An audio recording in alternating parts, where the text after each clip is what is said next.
안녕하십니까. 이번에 계리직 우체국, 그래서 이제 우정사업본부가 되죠. 그죠? 거기에서 우편 및 금융상식을 강의하게 될 곳 우주라고 합니다.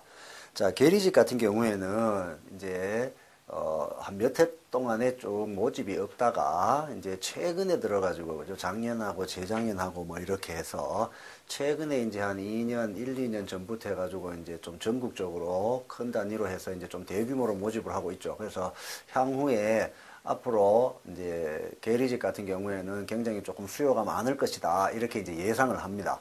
그래서 물론 이제 공무원 시험이라는 것은 이제 뭐 해마다 일반직이나 이런 것 같은 경우에는 이제 연초에 1년의 전체적인 스케줄이 나오지만 이제 기능직 이제 C급 공무원 같은 경우에는 바로 임박해가지고 이제 주로 이제 공고가 나죠. 항상. 그래서 빠르면 뭐 굉장히 최단기로 잡으면 뭐 한 6주, 그래서 이제 평균 한 8주 정도, 그래서 한 6주에서 8주 정도, 조금 더 길면 뭐 8주 이상도 되지만, 그죠? 그래서 평균 한 2달 내외를 앞두고 공고가 납니다. 그렇기 때문에 공고 나고 준비하면 그거는 이제 너무 늦고, 그래서 이제 일반적으로 이제 항상 미리미리 이렇게 준비를 하셔야 되죠. 그리고 특히 이제 우편 및 금융상식 이렇게 해서 계리직 같은 경우에는 일반 다른 공무원 시험에 기능직 시험하고의 상식이 이제 약간은 차이가 나죠. 이제 내용상 조금 좀 특화가 됐다고 보면 되죠. 그래서 우정사업본부 이렇게 해서 우리가 흔히 이야기하는 최신청 우체국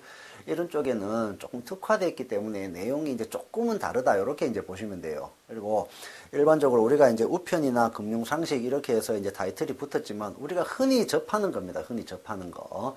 그래서 단지 우리가 흔히 접하되 거기에 대한 이론이나 거기에 대한 지식이 없다 뿐이지 우리가 일상생활에서 가장 많이 접하는 것들이기 때문에 전체적으로 이렇게 보셨을 때 조금만 정리를 잘 하시면 돼요. 정리를. 그래서 간략하게 지금 계리직 준비하시는 분들한테 특히 이제 우편 및 금융상식 이렇게 해서 그냥 줄여서 그냥 상식 이렇게 이제 이야기를 하죠. 그죠? 그래서 상식 과목에 대해서 공부하는 방법을 간단하게 말씀을 드리면 자, 여러분들이 교재 보시면 목차를 한번 먼저 보시면 돼요. 목차를 보시면 크게 지금 본 교재 같은 경우에는 전체적으로 이렇게 해서 편으로 구성이 되면서 각각을 해서 전체로는 영어까지 포함을 해서 7편 이렇게 이제 7가지의 편으로 구분이 되어 있습니다. 이 중에서도 영어는 따로 해가지고 이것도 뭐 칠 때마다 반드시 2문제다, 3문제다 이렇게 이제 규정은 없습니다. 영어가. 그래서 보통 2에서 3문제, 그래서 일반적으로 3문제 정도가 출제가 좀 많이 돼 왔죠, 이제까지. 그러면 전체 상식 과목에서 20문항 중에 영어를 2문항이나 3문항을 빼면 일반적으로 전반적으로 물어보는 게 한 17문항. 그러죠? 그래서 조금 많으면 18문항. 그래서 보통 한 17문항 정도라고 보시면 돼요. 그래서 영어가 한 3개쯤 나오고. 자, 영어 같은 경우에도 우리가 중학교 때부터 쭉 영어를 해왔지만 영어도 굉장히 광범위한 거죠. 그죠? 다른 나라 언어이기 때문에. 그렇지만 이제 여기에서 한 2문제 내지 3문제, 그래서 이제 편의상 3문제라고 이제 예를 들었을 때 3문제를 어떻습니까? 공부를 해가지고 맞추면 굉장히 좋겠지만 영어도 일단 독해, 해석이 돼야 됩니다. 해석이. 그래서 여러분들 이제까지 뭐 인터넷에 떠놓는 거나 뭐 이런 기출 문제 이런 것도 많이 구해 보셨을 거고 또 인터넷에 돌아다니는 뭐 계리직 영어 뭐 이렇게 해가지고도 보셨을 겁니다. 그래서 전체적인 어떻습니까? 파라그래프가 딱 주어지고 문장이 박스가 딱 주어지고 거기에 대해서 해석을 해가지고 그 의미를 보기 위해서 찾는 겁니다. 그렇기 때문에 영어 같은 경우에도 단시간에 이렇게 생각하지 마시고 기본적인 단어, 그죠? 그리고 이제 작년에 2010년도에도 마찬가지지만 실제 여기에 일반 앞쪽에 우편, 금융, 보험 이런 쪽에 있는 내용의 단어가 나오기도 했었어요. 그죠? 인화성 물질이라는 단어가. 그래서 그런 단어는 우리가 흔히 접하는 건 아니지만 충분히 영어와 관련 이런 기본의 내용도 영어와 관련해가지고 나올 수도 있겠다. 이렇게 이제 좀 생각을 하셔가지고 문법을 하실 필요는 없습니다. 문법을. 해석을 하셔야 돼요. 해석을. 그래서 다 단어를 전반적으로 이렇게 하시고 독해 능력을 조금 키우시면 되고 그리고 이제 따로 영어도 동영상이 있으니까 또 그 담당하시는 선생님 말을 잘 들으시면 뭐 한 3문제 중에 2문제 정도는 충분히 맞추실 수 있을 거다 이렇게 이제 예상을 합니다. 그죠? 그래서 일단 영어도 해석 위주로 해서 단어를 좀 많이 알고 그러니까 해석은 어떻습니까? 독해는 문법 몰라도 됩니다. 어느 정도 앞뒤 말만 이렇게 맞아가지고 이 사람이 이래 했다 저래 했다 뭐 이렇게 되는 거니까 해석을 조금 신경을 쓰셔야 되고, 그 다음에 나머지 한 17문항 정도 되는 거 편을 한번 보시면, 그래서 영어를 제외하면 전체 6편이 됩니다. 그죠? 전체 6편이 되는데 그 중에서도 6편 같은 경우에 법률이라고 나오죠. 법률. 이 법률은 어떻습니까? 3편의 우편 관련 법령하고 이런 것들은 아주 기본적인 거 몇 가지를 기억을 하셔야 돼요. 그냥 외우시는 방법밖에 없습니다. 그죠? 이런 법령이라는 것은 이렇게 한다. 뭐 이런 걸 뭐 지식경제부 장관, 그죠?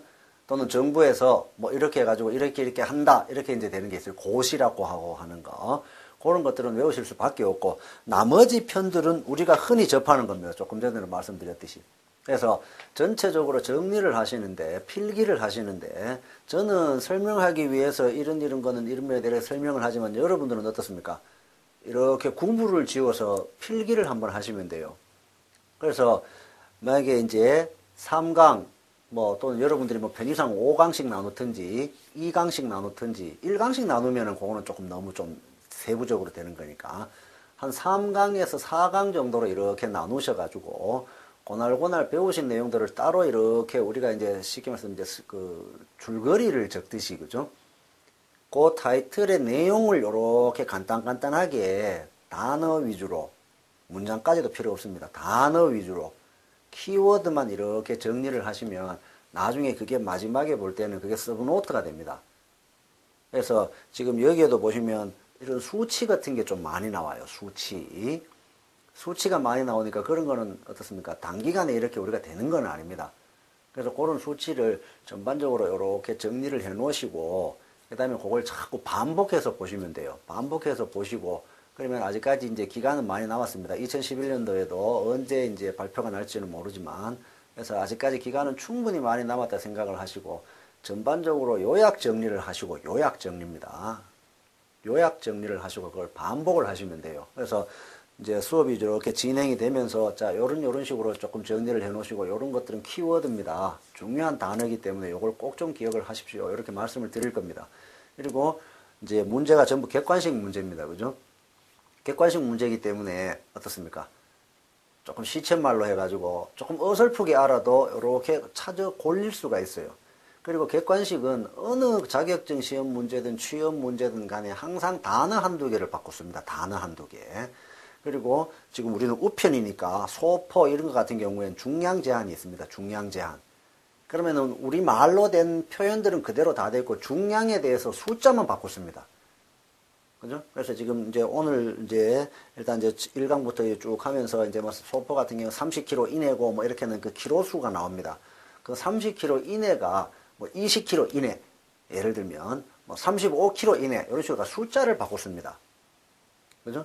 그런 형태가 많이 나오든지 아니면 단어 자체를 바꾸든지, 그죠?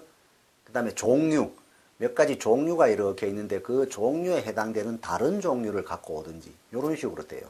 그래서 일반적으로 전체적으로 하나하나 꼼꼼하게 하시려고 하면 안 되고, 그죠? 이 두꺼운 책에서 이제 17문제가 나오는데, 영어까지 포함해서 이 두꺼운 책에서 20문제가 나오는데, 꼼꼼하게 하실 필요는 없습니다. 전반적으로 어떻습니까? 아웃라인을 먼저 잡고, 이런 내용들이 있구나. 이렇게 해서 그걸 요약 정리를 하고, 그 다음에 그 요약 정리된 거를 어떻습니까? 다시 구체적으로 이렇게 하다 보면 전반적으로 어떻습니까? 나중에는 꼼꼼하게 다 돼요. 자연적으로. 그래서 처음부터 꼼꼼하게 하시려고 하지 말고, 처음에는, 이렇게 이제 구분이 되는구나. 그 당연히 뭡니까? 우체국이니까, 최신청이니까 우편 관련대가 나오고, 소포, 뭐 우편, 국내 우편, 국제 우편 이렇게 해가 그 안에 뭐 소포는 이렇게 다 들어가지만, 일단 우편 나오고, 우체국에서도 보험 상품 취급합니다. 그죠? 보험 관련되어 거 나오고, 우체국에서도 예금 상품 취급합니다. 그죠? 예금 관련되어 거 나오고, 그죠? 그러면 전반적으로, 우편은 크게 국내, 국제. 그럼 어떻습니까? 각각의 종류, 규정, 특징, 이것만 하시면 되고. 보험, 예금 어떻습니까? 종류, 가입 조건. 그죠? 가입 조건. 그 다음에 기한, 가입 대상. 가입 대상도 가입 조건에 포함을 시킬 수는 있습니다만. 그래서 그렇게 큰 타이틀 위주로 이렇게 구분을 하셔가지고, 어떻습니까? 요약을 해 놓으시면 돼요. 그래서 처음에는 이 두꺼운 책을 하나하나 다 보지만 나중에는 그 요약 정리만 딱 보셔도 아 이렇구나. 그죠? 그래서 연령, 어떤 중량 제한, 숫자, 하여튼 숫자 관련된 거. 그 다음에 낱말, 된다 안 된다 이런 거. 이런 거 위주로 해서 정리를 해 놓으시면 충분하게 나중에는 굉장히 효율적으로 활용하실 수가 있습니다. 그래서 전반적으로 계리직 상식이라는 것은 그렇게 어렵게는 나오지는 않습니다.